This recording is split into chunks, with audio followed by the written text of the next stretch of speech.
Peraturan Pemerintah Nomor 16 Tahun 2022 yang telah ditandatangani oleh Bapak Presiden menyampaikan bahwa THR tahun 2022 ini diberikan kepada seluruh aparatur negara dan pensiunan. Dalam hal ini, aparatur negara pusat adalah 1,8 juta pegawai. Sedangkan aparatur negara daerah adalah 3,7 juta pegawai. Sementara pensiunan adalah sebanyak 3,3 juta orang. Kebijakan pemberian THR ini telah diatur di dalam APBN, Undang-Undang APBN tahun anggaran 2022. Di mana anggarannya untuk membayar THR dialokasikan melalui satu, untuk ASN pusat yang bekerja di kementerian lembaga, alokasi anggarannya adalah 10,3 triliun, yaitu untuk seluruh ASN pusat, TNI, dan Polri. Jadi ini sudah ada di dalam anggaran masing-masing kementerian dan lembaga termasuk TNI dan Polri.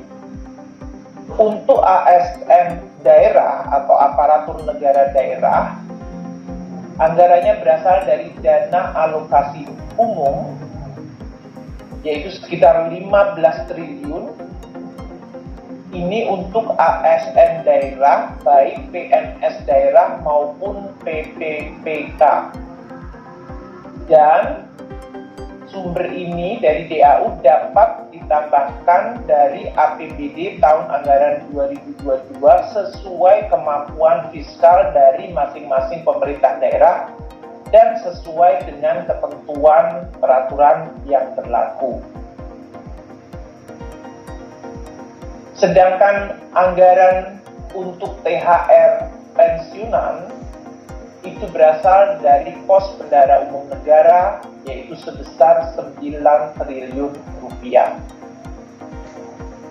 Seperti pada tahun-tahun sebelumnya, pencairan THR direncanakan dimulai pada periode H-10 dari Hari Idul Fitri.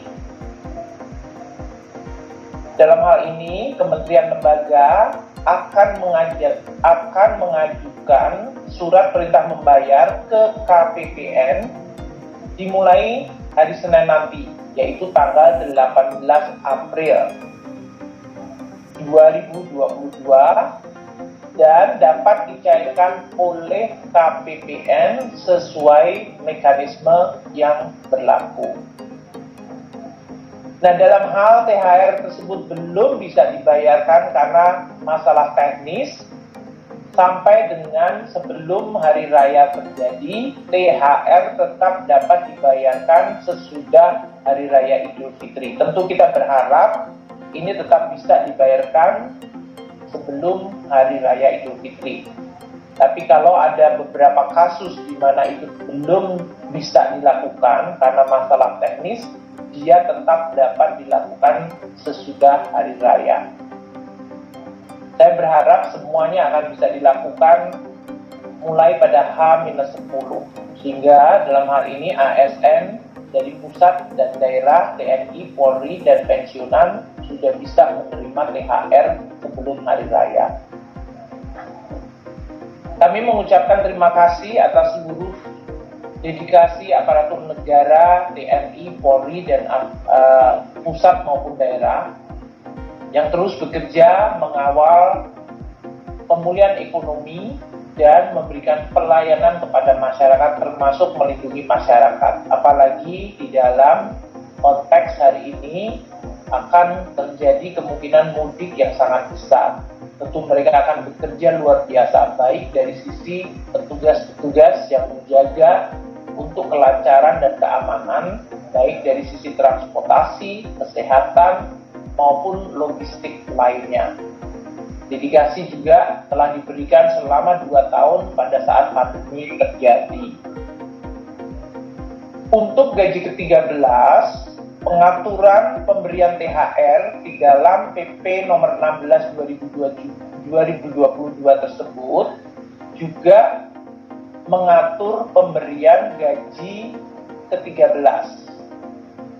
Ini seperti yang selama ini dilakukan, tujuannya adalah untuk membantu seluruh aparatur, terutama pada saat menjelang tahun ajaran baru yang dilaksanakan pada bulan Juli, yang biasanya identik juga dengan kebutuhan-kebutuhan belanja bagi putra-putri dari anak-anak ASN TNI Polri. Bantuan gaji ke-13 ini diharapkan bisa memenuhi kebutuhan biasanya berbagai belanja untuk keperluan pendidikan. Pengaturan pelaksanaan teknis THR maupun gaji ke-13 akan dilakukan dengan peraturan Menteri Keuangan untuk anggaran yang berasal dari APBN, tadi yang ada di belanja KL maupun belanja bendara umum negara.